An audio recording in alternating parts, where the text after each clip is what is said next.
We got Rice come over here. That shit crazy. Fucking nuts. We got 45, Dana White, Wahlberg.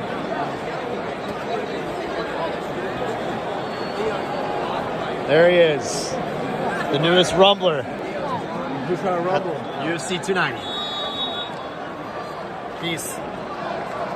All right, guys, so we got to talk about President Donald J. Trump getting a standing ovation at UFC 290 as he is walking out to the ringside with Dana White. Okay, again, this is a glorious sight to behold. Okay, I can never get enough of Trump getting standing ovations when he walks into an arena. Okay, this time this was in Las Vegas, right?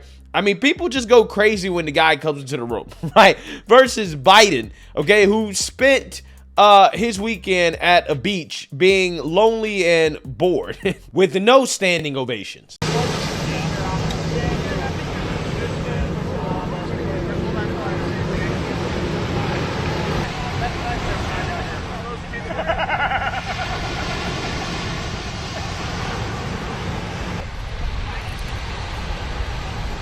Yeah, so that was an absolute snores fest, okay?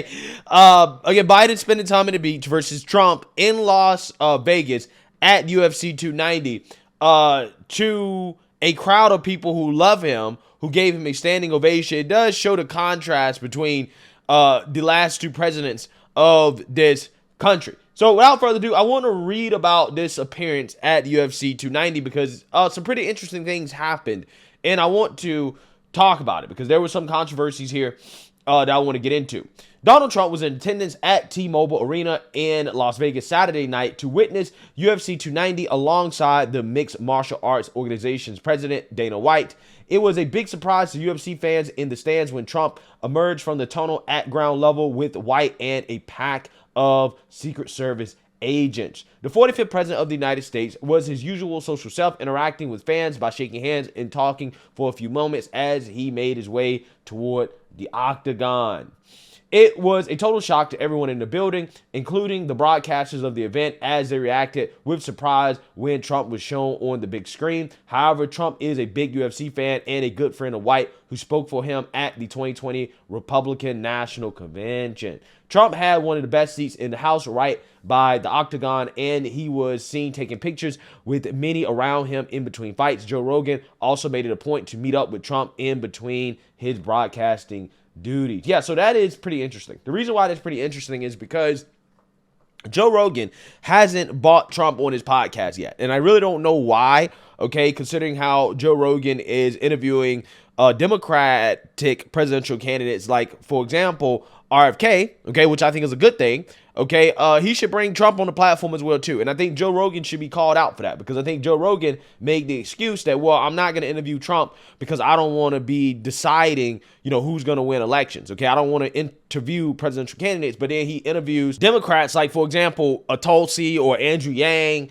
You know, he'll proudly help out their campaigns, right? But again, I want to see Trump on that platform. I want to see Vivek Ramaswamy on that platform. I want to see more Republican GOP candidates on the platform because I think that Joe Rogan tends to give more priority to independent left-leaning Democrats or liberals rather than people on the right, okay? And that's my biggest issue with Joe Rogan. So I hope that Trump eventually goes on the platform. Who knows? I mean, they greeted each other with the alpha handshake, okay? If you guys didn't notice, right? The alpha handshake in which they kept shaking each other's hands. It was probably an extremely tight grip, trying to one-up each other, right? But, yeah, as you can see here, this is Trump and Dana White making an entrance, right? As you can see here, people are shocked. Apparently, the announcers were shocked. I'm not playing the audio because I don't want to get a copyright ding, okay? But as you can see here, this is Trump and Dana White entering. Again, pretty cool, right? Pretty cool to see. So, yeah, this was a good appearance for Trump.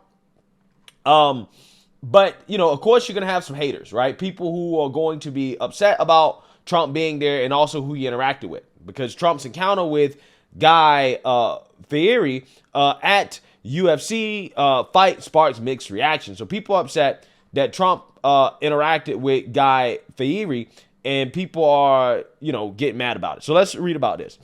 Donald Trump attended an Ultimate Fighting Championship event in Las Vegas on Saturday night after a volunteer event for his Nevada primary campaign. While the former president was met with cheers from the crowd and high-five supporters at the T-Mobile Arena for UFC 290, his interactions with some of the notable names present caused a mixed reaction online. UFC commentator and podcast host Joe Rogan was present and met with Mr. Trump, but pictures of the former president conversing with celebrity chef Guy Fieri seemed to spur the most scorn and praise.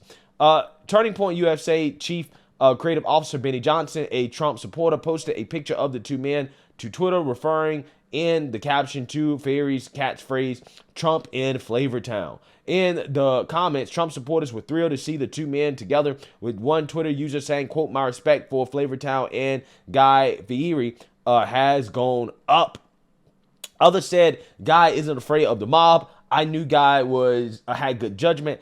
And, quote, I knew Guy was one of a kind, but now he is on top of my list. MAGA Fieri."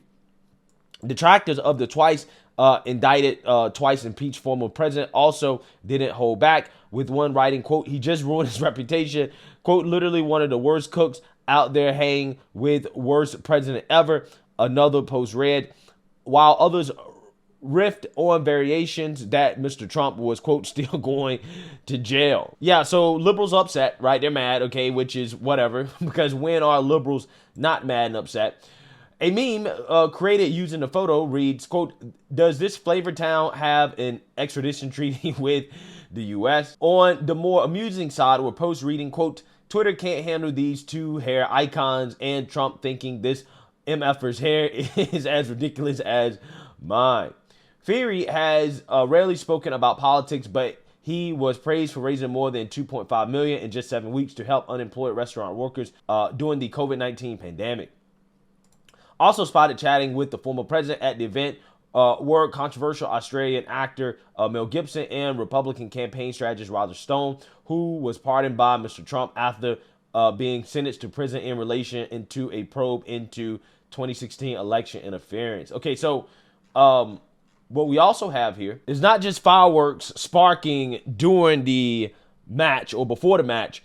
Also after the match, you also had Dana White go off on a reporter asking about racial undertones in an upcoming match. Now, I want to talk about this because I think Dana White did a great job of addressing this silly question from this reporter, but I want to read about it first. UFC chief Dana White shrugged off a reporter's questions regarding the racial undertones of a tense confrontation between Israel Adesanya and Dricus Du Plessis at UFC 290. Following Dricus Du Plessis' victory over Robert Whittaker via TKO on Saturday night, White brought in Adesanya to the octagon to have a face-off between the two future opponents.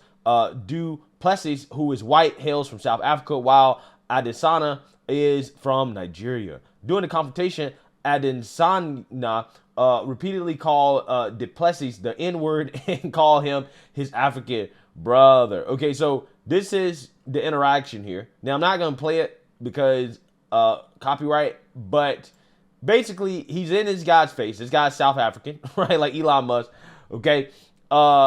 And this guy's Nigerian, okay? And he's calling this guy, the white guy, the N-word over and over and over again, okay? And the B-word too, okay? This is typical, back and forth between fighters, okay? This is what you do, okay? This is what happens, right, before a fight.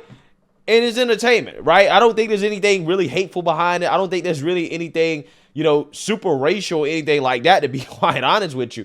It's just, again, all good fun, okay? I mean, they're going to fight it out, but I'm just saying, I mean, it's entertainment at the end of the day. I wouldn't have been mad if the white guy turned around and said the N-word, right, to this Nigerian guy, right? If he would have said, "You my N-word too," because he kept saying, "You my N-word," right? "You my N-word." This is what the black guy kept saying. But anyways, Dana White was asked about this, and this is what he had to say in regards to the racial undertones of it. I know you say, hey, this is the fight business. People say nasty things, right? But the tension between those two and kind of the racial undertones and all those things, how do you... What were the racial undertones? Dricus says he's the real African fighter, and so, Israel dropped some N-words in there tonight. So what was the racial? Who did? Who dropped the racial? Israel was saying over and over, yeah. Dropping He's about black. 50 N-bombs. Okay, he's black. Who gives a shit? I was going to say, so you don't have any concern about the way the build-up, the tension between those two? I could care less. Facts. This is the fight business. Facts. Israel Adesanya can say whatever he wants to say. Who gives a shit? Why are people bitching about that? Some people, Of course they are. Oh, fucking A. All right, got it. Yeah. Too fucking bad. All right. Yeah. Last thing for me, then, I just want to Yeah, I love Dana White, bro. Right? I love Dana White. Dana White is that guy, right? He really is that guy. Who gives a crap, right? If people want to be about it, let them be about it. But who gives a crap? These are two fighters. These are two people, it's entertainment. They're playing it up for the crowd. There's no real hate and animosity there. They're just entertainers, right? That's what it is. Who cares? There are no real racial undertones. Now, here's the thing. In my opinion, there's a little bit of hypocrisy here, not from Dana White, but from the woke revolutionaries who allow Africans to just say the N-word, even though they're not, black Americans or whatever, right? They just allow them to say the N-word where they want to get mad when everybody else says the N-word. I'm just saying, it is what it is. I really don't care, okay? I would have saw that and I would have been like, oh, yeah, okay, cool. This is hype, right? They about to fight each other. They're going to fight it out, see who the best man win. I don't really care about the race angle here, right? The race angle is irrelevant to me. It really is. But again, that doesn't stop the media from asking about it. That doesn't stop the media from playing it up and trying to make it out for more than what it is. But yeah, I mean, Dana White gave the perfect response. Basically kind of shut their reporter down on the race hustling. And you love to see it, right? Just like you love to see Trump get a standing ovation when going to these fights. People obviously still love the guy. And he's pulling away in a Republican primary, right? We haven't even had debates yet, and he is pulling away. Kind of crazy. Let me know what you guys think. Make sure you like, comment, and subscribe. Most importantly, share a black conservative perspective. Peace.